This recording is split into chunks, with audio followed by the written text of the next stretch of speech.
Como já sabemos, o Evangelho segundo o Espiritismo, objeto de nosso estudo às sextas-feiras, é uma das obras básicas da doutrina espírita e originou-se da terceira parte de O Livro dos Espíritos, que trata das leis morais.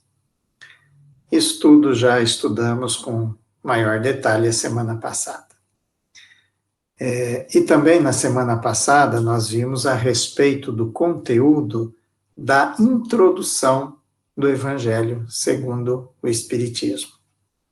Hoje nós veremos o conteúdo do capítulo 1, no qual Kardec fala a respeito de 3 grandes revelações para a humanidade no campo religioso. Então, ele vai tratar de Moisés, de Jesus e do Espiritismo, como 3 grandes revelações.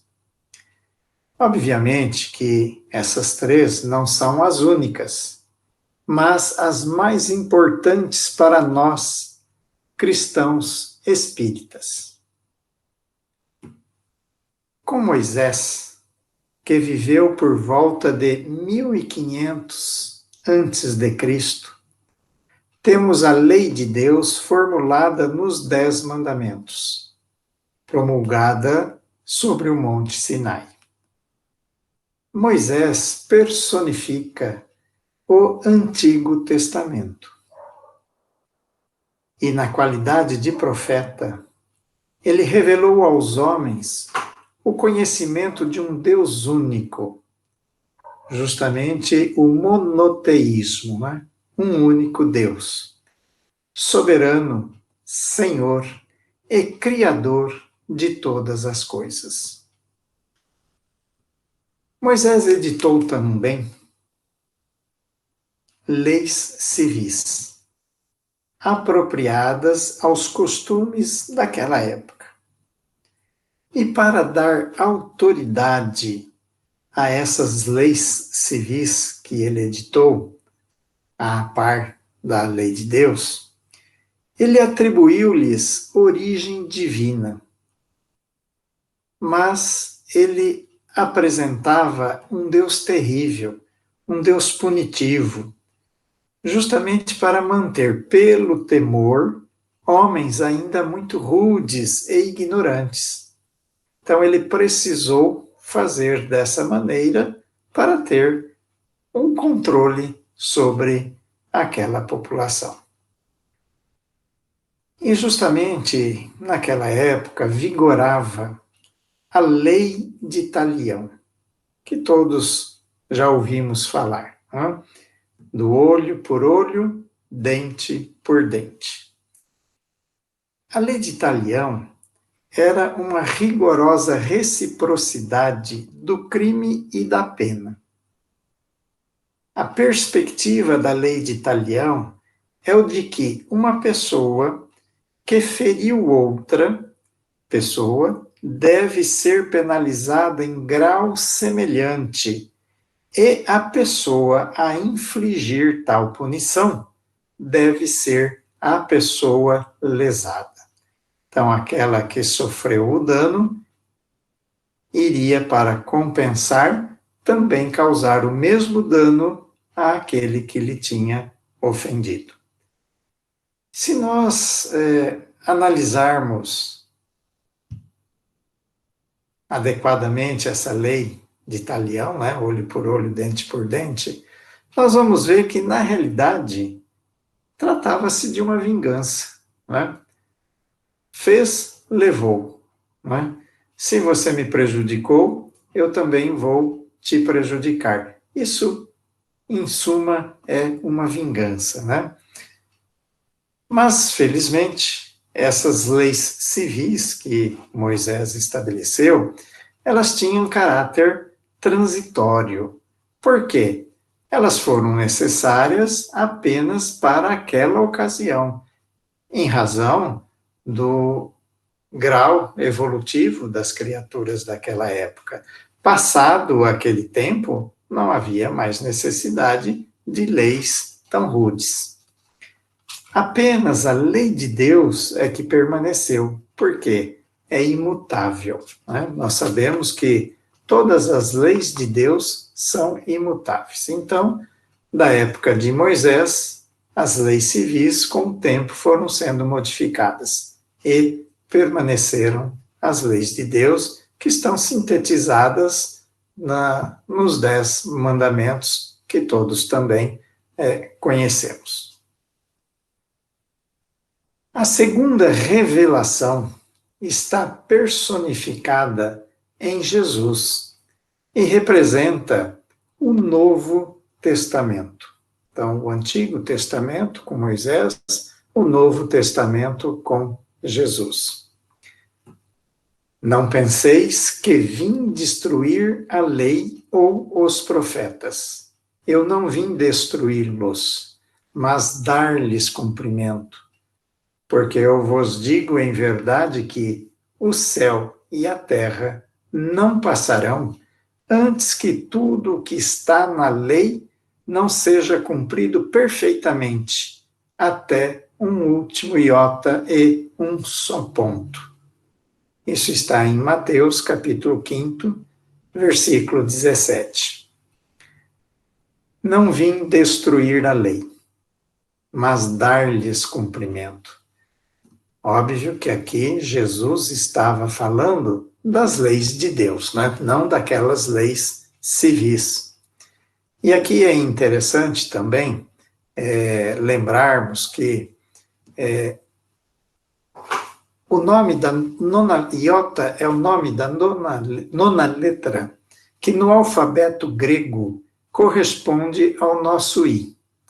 Então, sem faltar um iota, que está na menção de Jesus, significa sem faltar um, ou seja, que esteja tudo completo, que esteja tudo realizado. Então, Jesus veio cumprir a lei de Deus, desenvolvendo-a para dar-lhe seu verdadeiro sentido e apropriá-la ao grau de adiantamento dos homens, já um pouco melhorados, porque decorridos 1.500 anos após Moisés. Então, de Moisés a Jesus, mediou um tempo de 1.500 anos. Então, Jesus pôde já trazer novas orientações, desenvolvendo aquelas leis de Deus que Moisés havia sintetizado nos 10 mandamentos.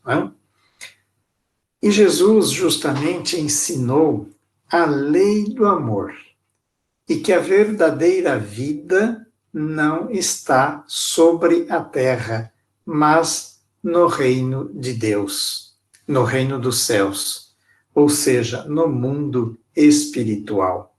Então, essas duas grandes contribuições de Jesus, a lei de amor, porque ele disse que nós havíamos aprendido que era olho por olho, dente por dente, mas que ele vinha nos ensinar justamente que devíamos amar os nossos semelhantes, né? Que não devíamos pagar mal com o mal, mas na realidade fazer o bem, né? Pagar o mal com o bem e amarmos a ponto de amarmos os nossos próprios inimigos, né? E ele disse, se nós amarmos apenas os amigos, o que é que estaremos fazendo de diferente? Né? Nós precisamos ir além. Nós temos que deixar que o sentimento do amor regule as nossas relações com aquelas criaturas que chamamos ainda de inimigos, né? Ou seja, aquelas com as quais nós ainda não temos laços de afinidade, laços de amizade. E Jesus apresentou um Deus justo, que dá a cada um segundo suas obras, que é justamente lei de justiça. Justiça é dar a cada um o que ele merece, né? Então, um Deus justo dá a cada um segundo as suas obras. E isso equivale justamente à lei de causa e efeito, que também já aprendemos com o Espiritismo, né? Lei de causa e efeito. Quem dá causa suporta o efeito, né? Então, voltando a Jesus, Deus dá a cada um segundo as suas obras. Ora, pela lei de causa e efeito, se eu dou uma boa causa, o efeito será bom.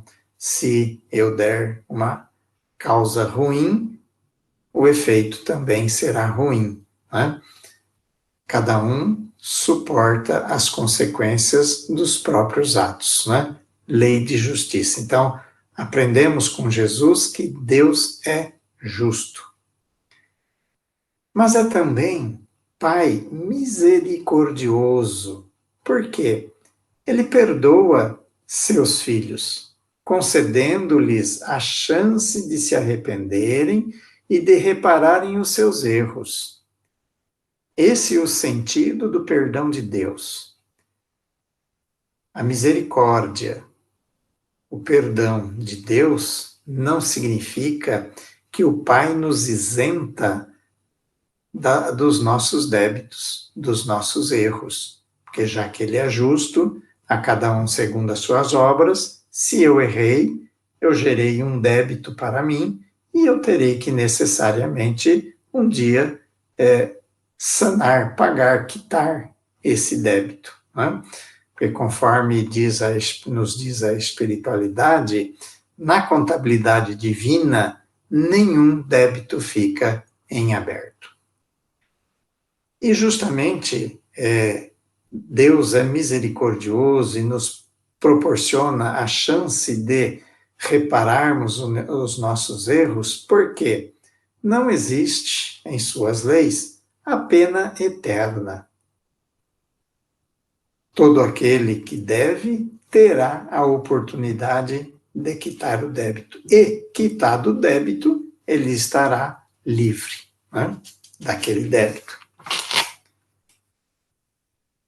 A palavra evangelho deriva do grego e literalmente significa boa mensagem, boa notícia ou boa nova.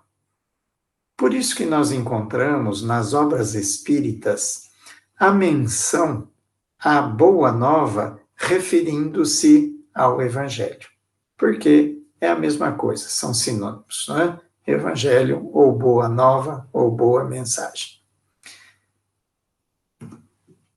Voltando um pouco ainda à questão da lei de causa e efeito e da lei de Talião, há pessoas que afirmam equivocadamente que a lei de causa e efeito equivale à lei de Talião, seria a mesma coisa.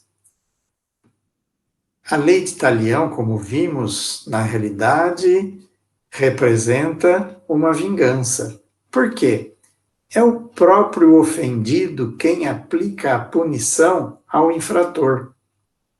Enquanto que, na lei de causa e efeito, o infrator estará, sim, submetido à lei de justiça estabelecida por Deus, independente de qualquer atitude da vítima. Além de que o efeito poderá ocorrer em reencarnações futuras. O efeito não necessariamente ocorre na mesma existência em que a gente deu causa. Por isso que a gente vê determinadas situações de pessoas passando por sofrimentos, por dificuldades numa determinada encarnação, mas não se tem notícia de que essa pessoa tenha feito algo de ruim, dado causa àquele efeito. Obviamente que como a causa vem antes do efeito, se o efeito está nesta encarnação, mas não enxergamos a causa nesta encarnação, ela só pode estar numa encarnação anterior. Essa é, inclusive, uma das provas da reencarnação, né? Então, na lei de causa e efeito, não é a vítima que pune o infrator. Essa é a grande diferença entre a lei de Talião e a lei de causa e efeito, né? Então, todo débito tem que ser quitado, mas a cobrança não será feita pela vítima de outrora. Não é a vítima que vai punir o infrator, mas ele estará, sim, submetido às leis de Deus, que se cumprirão, se realizarão naturalmente. Jesus também informou que pediria ao Pai para nos enviar um outro Consolador, o Espírito de Verdade, que nos ensinaria todas as coisas e nos faria relembrar de tudo aquilo que ele nos havia dito. Olha que interessante, né? Ele iria pedir ao Pai para nos enviar um outro Consolador, o Espírito de Verdade, e que esse Espírito de Verdade nos ensinaria todas as coisas e nos faria relembrar de tudo que ele, Jesus, nos havia dito. Ora, se esse Espírito de Verdade viria para nos ensinar todas as coisas, é porque Jesus não havia nos ensinado tudo. E se ele também nos faria relembrar o que Jesus nos ensinou, é porque nós iríamos esquecer daquilo que Jesus havia ensinado, ou não iríamos ter compreendido o que Jesus havia ensinado, e precisaríamos então relembrar para poder compreender. E com isso, Jesus anunciou a terceira revelação das leis de Deus, justamente o Espiritismo, ou doutrina espírita, né? Essa a terceira revelação. Mas antes de adentrarmos, de falarmos do Espiritismo, e ainda no tocante a Jesus, quero aproveitar esta oportunidade para comentar a respeito de um livro que acabei de ler recentemente, que, embora não espírita, friso, é um livro não espírita, mas é de um conteúdo que eu achei assim bastante interessante, bastante expressivo, muito profundo para a gente realmente fazer certas avaliações. O título do livro é O Homem Mais Inteligente da História, de Augusto Cury, que é psiquiatra, cientista, pesquisador e escritor. É um livro já bastante comentado, acredito que a maioria já tenha lido. Mas se alguém ainda não leu, eu recomendo a leitura. Obviamente, lembrando do que eu frisei, que não é um livro espírita, então nós temos que analisar o conteúdo, as afirmativas, e extrair o conteúdo que nos seja apropriado, sempre lembrando da ótica espírita, né? Mas ele é um livro bastante interessante. No prefácio desse livro, o autor, Augusto Cury, classificando-se como ateu científico, ele conta que ele resolveu estudar a mente do personagem mais famoso da história sob critérios psicológicos, psiquiátricos, psicopedagógicos e sociológicos. Então, ele se propôs fazer um estudo de Jesus sob esses critérios. E ele informa também que o livro é resultado dessa prolongada pesquisa, que levou mais de 15 anos. Olha, ele ficou 15 anos fazendo essa análise a que ele se propôs, né, a respeito de Jesus. E justamente o resultado dessa pesquisa o tornou, como ele classifica, um ser humano sem fronteiras. E ele também diz que ele preferiu escrever o livro em forma de romance, o que deixa a leitura assim realmente mais gostosa, mais amena. Só que aí a gente tem que ter aquele cuidado que eu disse, procurar extrair o ensinamento que tem por trás daquela história, daquele romance que ele montou para trazer o resultado da sua pesquisa de 15 anos e, como ele informa, o transformou de ateu científico para um ser humano sem fronteiras. E referindo-se a Jesus, ele afirma que o homem mais famoso da história era também o menos conhecido pela humanidade. Olha que afirmativa interessante para a gente realmente parar e refletir.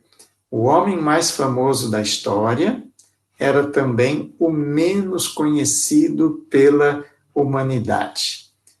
E aqui, óbvio que o menos conhecido pela humanidade, esse conhecido não é naquele sentido de ter ouvido falar dele, de ter lido algo a respeito, mas é no sentido de tê-lo compreendido, de ter compreendido a sua mensagem, né? E aí a gente pode já fazer uma primeira avaliação assim. A gente acha que conhece Jesus, né? Nós estamos justamente fazendo às sextas-feiras o estudo do Evangelho de Jesus, né? Sob a ótica da doutrina espírita.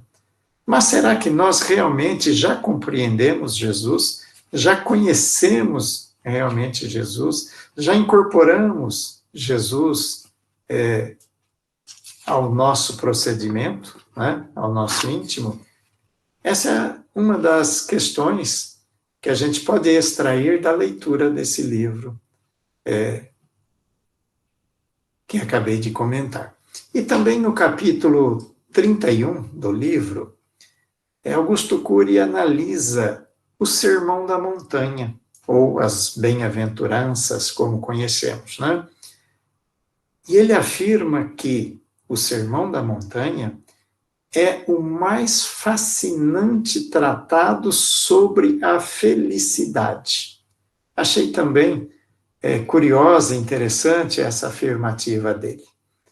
O Sermão do Monte é o mais fascinante tratado sobre a felicidade. E que não se trata da felicidade tipo autoajuda, religiosa, romântica ou poética, mas da felicidade inteligente.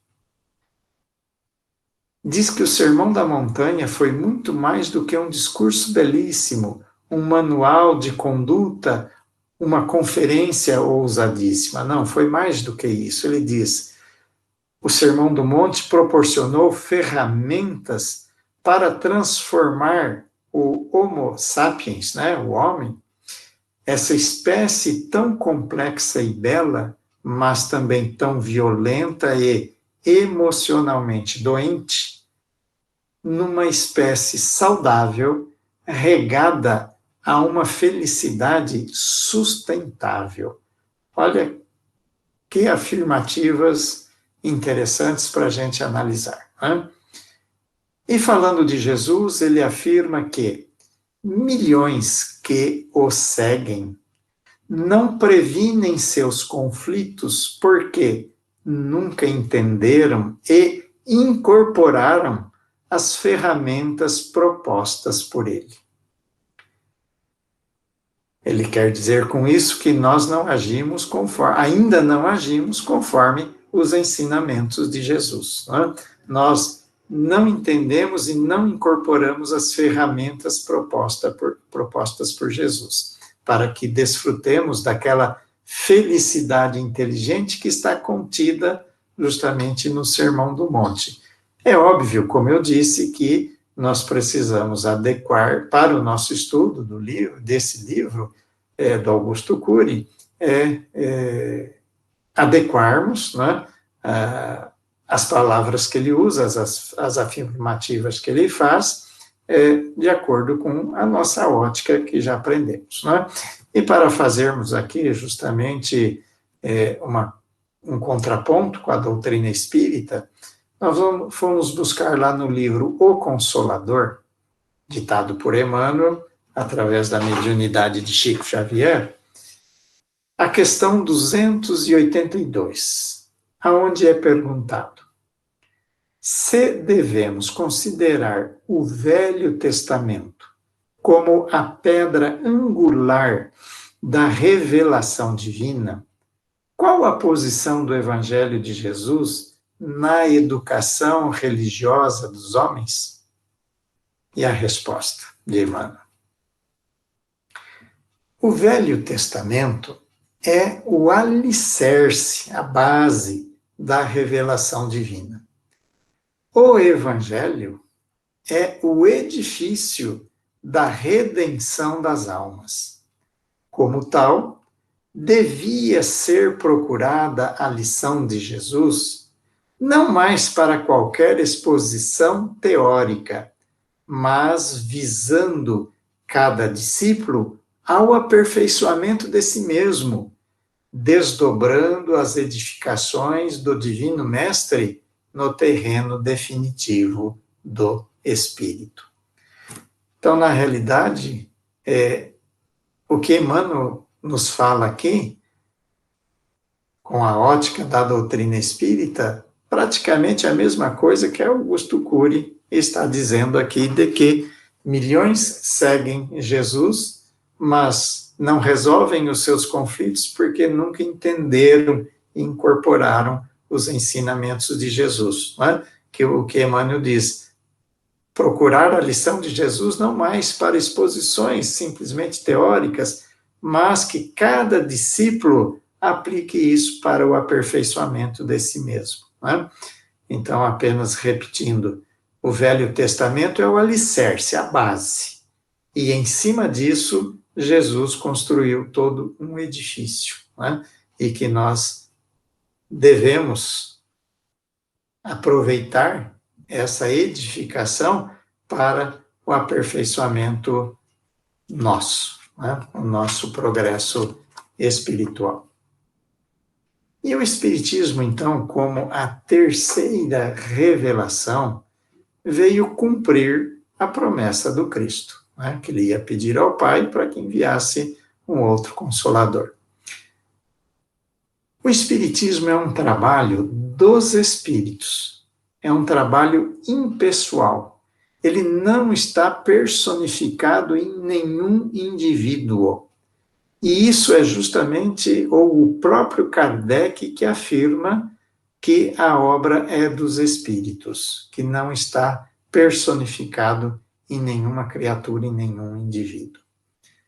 É claro que teve o trabalho de Kardec da codificação da doutrina, de reunir todas as informações que a espiritualidade passou, né?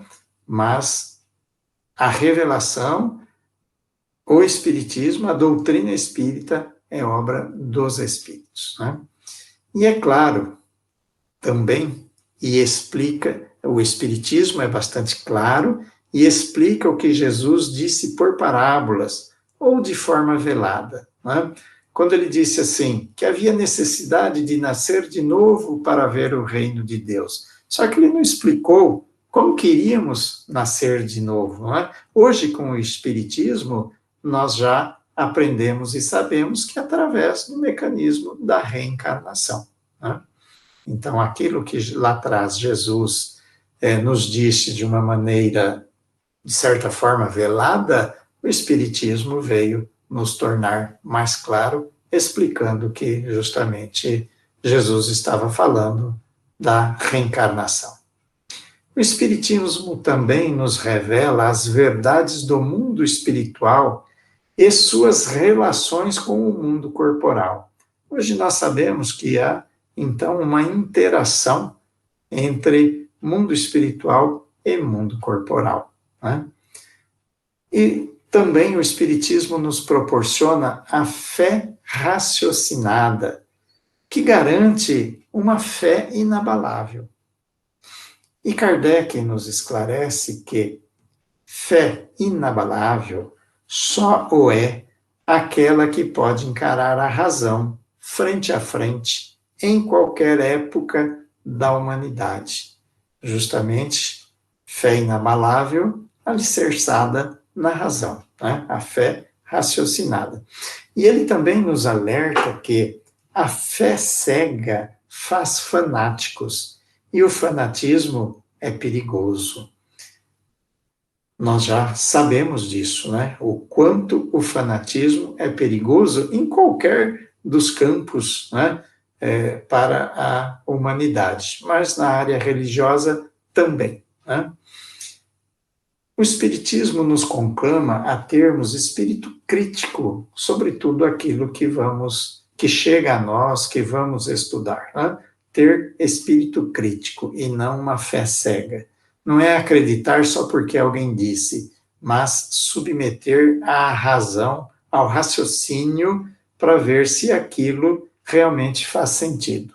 Se a nossa razão nos diz, não, olha, isto é possível, então aí a gente admite como verdade. Fé raciocinada. Vamos lembrar de uma conclamação do Espírito de Verdade que está no Evangelho, no capítulo 6, no item 5º. Item 5º do item 6, né? Aliás, do capítulo 6, item 5º. Quando ele nos conclama no finalzinho de uma dissertação, nos diz assim: Espíritas, amai-vos, eis o primeiro ensinamento. Instruí-vos, eis o segundo. Então, justamente, nós precisamos nos instruir para que realizemos o nosso progresso. Mas antes, nós precisamos deixar que o sentimento do amor realmente desperte em nossos corações. Eu, às vezes, fico pensando o seguinte: por que essa ordem, né? Primeiro amar e depois se instruir. Para mim, a resposta que eu tenho para mim é a seguinte: primeiro amar para depois se instruir, para que nós tenhamos condições de fazer bom uso das instruções, né? Do conhecimento. Porque o conhecimento também que não seja aplicado de maneira correta, de maneira para o bem, ele pode ser muito prejudicial à humanidade, né? E aí vamos lembrar justamente das etapas que compõem o processo do progresso pessoal, do progresso de cada um de nós, né? São, na realidade, 4 etapas, que é conhecer, compreender, aceitar e modificar-se. Conhecer, nós precisamos buscar a informação, né? Nós vamos ler, nós vamos, enfim, estar atento a tudo quanto for informação que possamos adquirir para formar o nosso conhecimento. Só que daí nós precisamos estudar esse conhecimento, nós precisamos estudar, analisar as informações obtidas, para ver se podemos aceitá-las ou não, né? Se aquela informação, aquele dado é lógico. Se for lógico, nós aceitamos. E quando aceitamos algo, nós interiorizamos no nosso íntimo aquele aprendizado. E daí sim nós passamos para a última etapa, que é modificar-se. Por quê? Quando nós conhecemos, compreendemos e aceitamos, por quê? Só conseguimos aceitar se compreendermos. Aquilo que a gente não compreende, a gente não tem condições de aceitar. Se eu compreendi, aceitei, interiorizei aquilo no meu íntimo, dali para frente, eu vou guiar as minhas atitudes com aquela nova visão, aquela nova orientação que eu aceitei e interiorizei. Daí, então, eu me modifico ou modifico os meus procedimentos, realizando, então, o processo de progresso pessoal. Tá? Lembrando também que na questão 780 do Livro dos Espíritos, é nos informado que primeiro o homem realiza o progresso intelectual e depois o moral. E com isso o homem tem condições de compreender o bem e o mal e poder escolher, então, entre um e outro.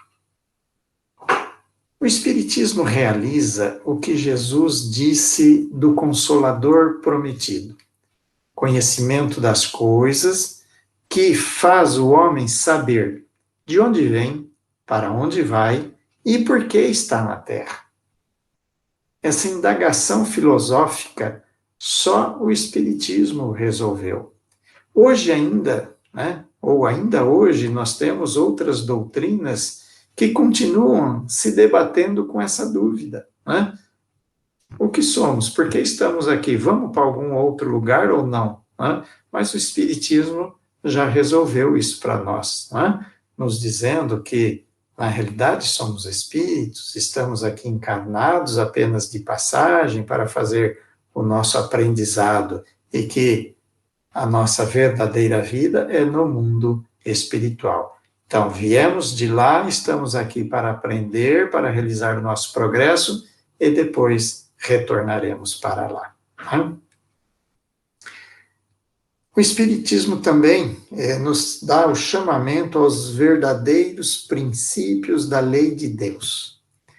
Ele nos mostra a nossa responsabilidade e que destino é a soma das consequências dos nossos atos.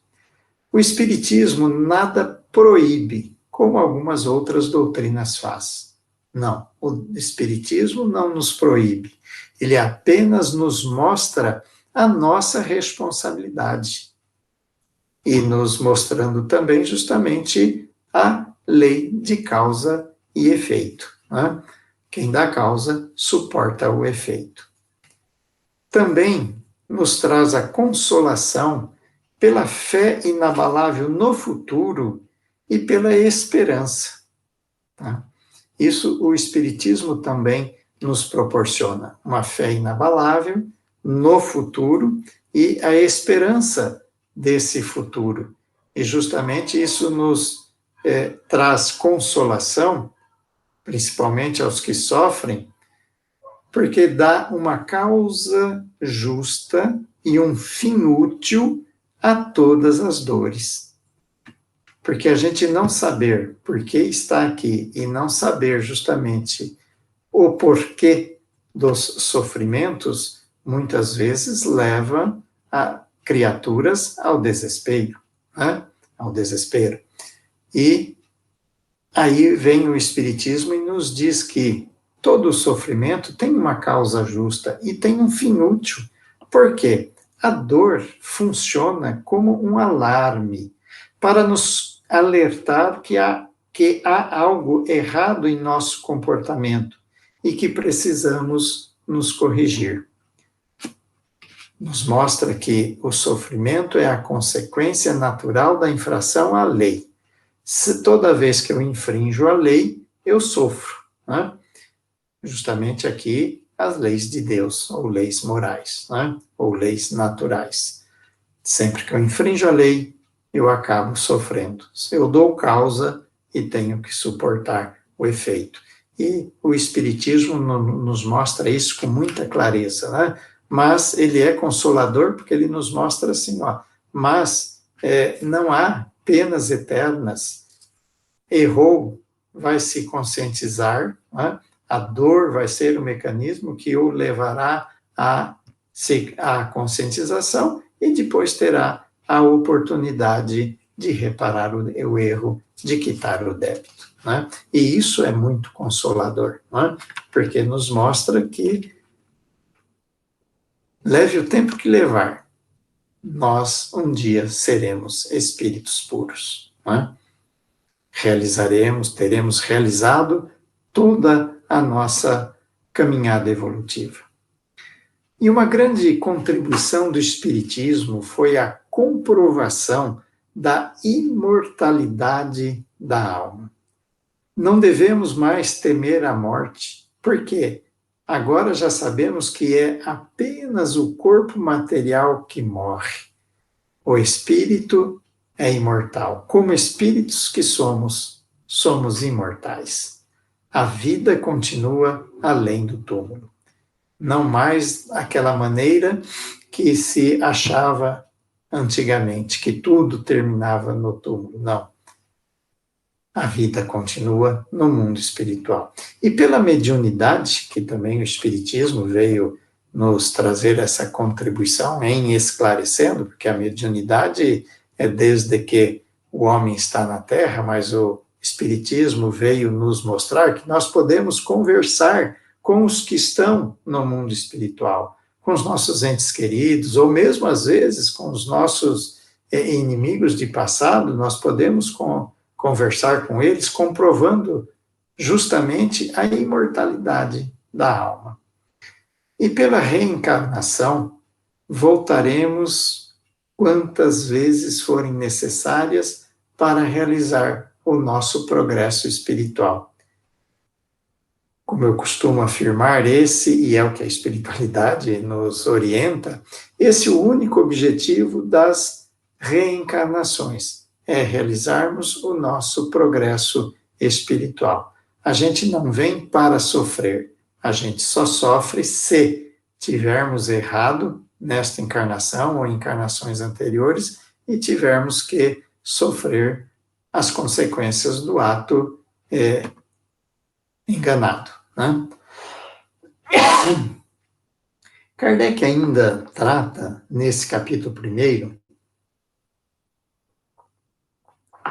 ele nos fala da aliança entre a ciência e a religião. Porque por muito tempo, e hoje ainda alguns segmentos acham que ciência e religião não se ligam, uma exclui a outra. Né? Mas a Kardec afirma que a ciência e a religião são as duas alavancas da inteligência humana. Porque a ciência revela as leis do mundo material e a religião revela as leis do mundo moral ou mundo espiritual. E que ambas justamente têm o mesmo princípio, ou seja, Deus. Foi Deus quem as criou. Então, portanto, elas não podem se contradizer. Na realidade, elas devem se complementar. Cada uma, então, dentro da sua área de atuação, mas uma complementando a outra. Porque Deus não criaria duas coisas antagônicas que se anulassem. Né? E trago aqui uma afirmativa de um cientista, Marcelo Gleiser, que já falei dele em outras oportunidades. Ele é um físico teórico brasileiro, mas morando há anos nos Estados Unidos, ele leciona lá, e num artigo publicado na Folha de São Paulo, em junho de 2006, ele fez uma afirmativa que vem bem a calhar a respeito dessa questão da ciência e da religião se complementarem. Ele disse assim: a conciliação entre ciência e religião só ocorrerá quando ficar claro o papel social de cada uma. Negar uma ou outra é ignorar que o homem é tanto um ser espiritual quanto racional. Olha que interessante, é um homem de ciência fazendo uma afirmativa que está bem conforme aquilo que aprendemos com o Espiritismo, né? A aliança da ciência com a religião. Os tempos são chegados e a transformação da Terra no processo evolutivo já se iniciou há mais de século, segundo informações dos espíritos contidas nas obras básicas. Isso quem tem lido, quem tem principalmente estudado as obras básicas, já se deparou com afirmativas dessa espécie, né? Por ditados de espíritos há 100 e poucos anos, né? Que a Terra já entrou no processo de transformação, ou seja, ela passará de planeta de expiações e provas para mundo de regeneração. Tenhamos, então, o Evangelho de Jesus sob a ótica da doutrina espírita como nosso manual prático para a solução dos desafios de cada dia. O Evangelho é luz para o dia a dia nosso, para cada dia da nossa existência. Por isso, precisamos tê-lo ali, né? Não só à mão para uma simples leitura, mas tê-lo justamente no coração. Né? E lembrando também Tiago, quando em sua carta ele diz: sejamos cumpridores da palavra e não somente ouvintes. E para finalizar, aproveito uma fala de Humberto de Campos, que está na introdução do livro Boa Nova, por ele ditado através da mediunidade de Chico Xavier. Prestemos atenção nessa afirmativa de Humberto de Campos. Ele diz assim: hoje não mais cogito de crer, porque sei. Olha que bonito, né? Não cogito mais de crer, porque sei. Agora eu sei.